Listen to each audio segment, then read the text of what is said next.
सभी यात्रियों से बस मैं यही कहना चाहूँगा कि आप सबकी यात्रा मंगलमय हो अगर इंडिगो ने इसे कैंसिल ना किया।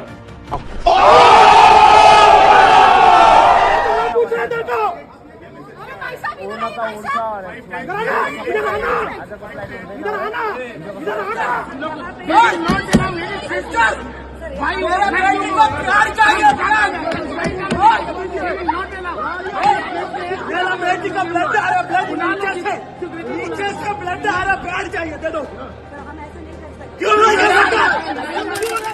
साथियों, आज मैं आपको एक ऐसी कहानी सुनाने जा रहा हूं जो किसी फिल्म की स्क्रिप्ट नहीं बल्कि भारत के हवाई अड्डों पर घट रही एक वास्तविकता है। कहानी यात्रियों की है, कहानी व्यवस्था की है और सबसे ज़्यादा कहानी एक ऐसी एयरलाइंस की है जिस पर देश की 60% से ज़्यादा उड़ानें टिकी हुई हैं। सोचिए, आप एक इंटरनेशनल एयरपोर्ट में हैं, लाखों का कांच, चमकती फ्लोरिंग, हजारों लोग और अचानक अव्यवस्था का तूफान। लाउड स्पीकर बार बार एक ही बात चिल्ला रहा है, IndiGo regret to inform you that your flight has been cancel. एक पिता अपनी छोटी बेटी को संभाल रहा है, बच्चे को अचानक पीरियड शुरू हो गए और एयरलाइंस के पास सैनिटरी पैड तक नहीं था।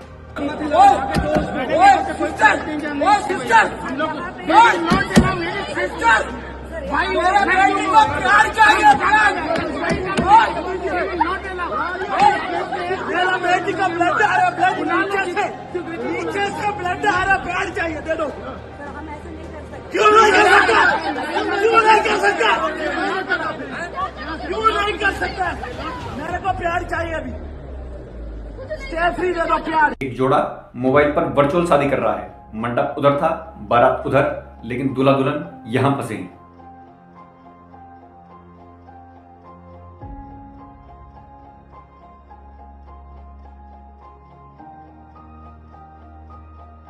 उधर एक विदेशी महिला एयरलाइन स्टाफ से लड़ रही है और चिल्ला चिल्ला कर कह रही है कि मुझे मेरे देश जाने दो, मुझे आपके देश में नहीं रहना।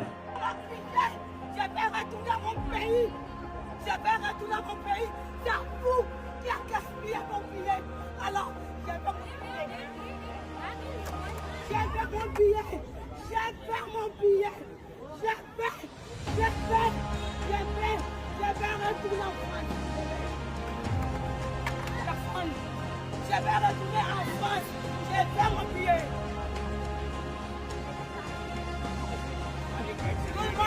Ils ont tout cancellé. Ils ont tout cancellé. Quand ils cancellent, il faut qu'ils fassent des gens. Il faut qu'ils fassent des gens. Il n'y a rien à manger. Il n'y a rien à dormir. एक आदमी staff से गिड़गिड़ा रहा है, please मेरी मदद कीजिए, मेरी wife ICU में है, प्लीज कुछ कीजिए। पिछले 4 दिनों में 1000 नहीं 2000 से ज़्यादा उड़ानें प्रभावित हुई। कुछ रद्द, कुछ घंटों लेट और कुछ तो बिना जानकारी के ही हवा में गायब। इंडिगो ने बयान दिया, हम ऑपरेशन रिबूट कर रहे हैं, यानी पूरा सिस्टम हैंग हो गया, जैसे आपका कंप्यूटर क्रैश हो जाता है। बस फर्क इतना है कि यहाँ फंसे थे हजारों इंसान, उनकी उड़ानें, उनकी ज़रूरतें और उनके सपने।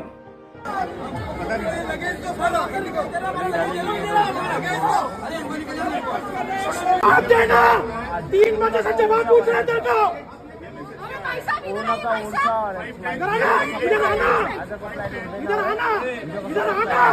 इधर आना जवाब दे। अब असली कहानी यहीं से शुरू होती है। डीसीजीए ने 2024 में नए नियम जारी किए, FDTL flight duty time limitations. सरल भाषा में समझें तो पायलट एक मशीन नहीं है, उनके आराम का समय बढ़ाया जाए, रात की उड़ानों पर नियंत्रण हो ताकि थकान की वजह से दुर्घटनाएं ना हो। और नियम कब लागू होने थे? जनवरी 2025 से। मतलब इंडिगो के पास था 2 साल का समय, भर्ती करने का पूरा मौका, क्रू बढ़ाने का समय, रोस्टर सुधारने का पूरा मौका। लेकिन इंडिगो ने क्या किया? कम पायलटों पर ज़्यादा काम, ओवरलोडेड रोस्टर, समय पर भर्ती न करना, लागत बचाने की नीति और लीन स्टाफिंग मॉडल। जैसे ही नया नियम लागू हुआ, भारी संख्या में पायलट ड्यूटी से बाहर हुए, रोस्टर टूट गया, स्टाफ कम पड़ा और पूरा सिस्टम लुढ़क गया। ये अचानक नहीं हुआ, ये साल भर से बनती हुई समस्या थी। अब सवाल सरकार से भी है कि जब एक एयरलाइन देश की एविएशन का 60% से ज़्यादा हिस्सा चला रही हो, तो क्या डीसीजीए को पहले से पता नहीं होना चाहिए था कि नए नियम लागू होने पर एयरलाइंस इस सबको संभाल पाएगी भी या नहीं? क्या सरकार की एविएशन मॉनिटरिंग इतनी कमज़ोर हो सकती है कि हजारों उड़ानें एक साथ रद्द हों और उन्हें पता ही न चले?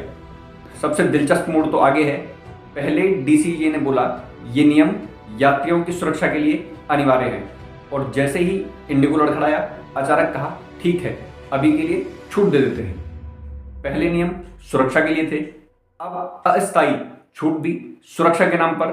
तो सवाल उठता है, क्या नियम केवल और केवल हमारे देश में कागजों पर बनाए जाते हैं या सिर्फ जनता पर लागू करने के लिए थे? इस सब में इंडिगो का एक क्लासिक तर्क है, मौसम खराब था।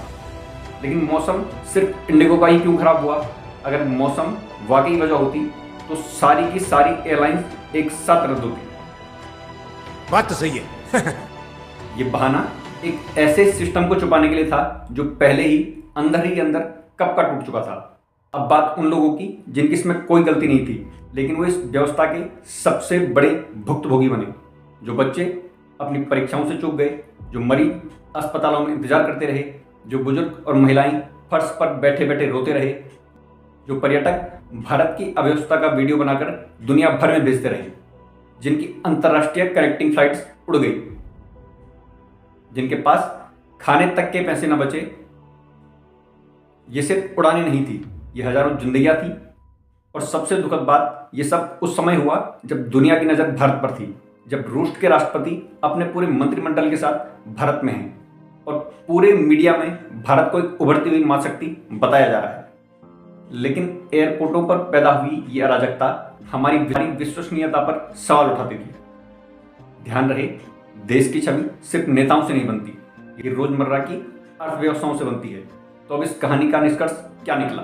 ये संकट सिर्फ इंडिगो की गलती नहीं और सिर्फ सरकार की ही लापरवाही नहीं, ये भारत के एविएशन व्यवस्था की सबसे बड़ी चेतावनी है कि देश की यात्राएं, देश की अर्थव्यवस्था और देश की अंतर्राष्ट्रीय साख एक सिस्टम पर टिकी है जो समय पर तैयारी नहीं करता और फिर जनता को इसके लिए भुगतना पड़ता है। अगर आज इस संकट की जड़ें नहीं सुधारी गई तो कल कोई और एयरलाइंस ऐसे ही ढह जाएगी और परेशानी भुगतेंगे आप और हम। साथियों, ये सिर्फ एक खबर नहीं है, बल्कि एक सबक है कि किसी भी देश के नागरिकों की आवाज़ व्यवस्था से हमेशा ऊपर ही होनी चाहिए। अगर आपको ये वीडियो अच्छा लगा तो वीडियो को लाइक, शेयर एंड मेरे चैनल को आप सब्सक्राइब जरूर करें। और अंत में सभी यात्रियों से बस मैं यही कहना चाहूँगा कि आप सबकी यात्रा मंगलमय हो, अगर इंडिगो ने इसे कैंसिल ना किया।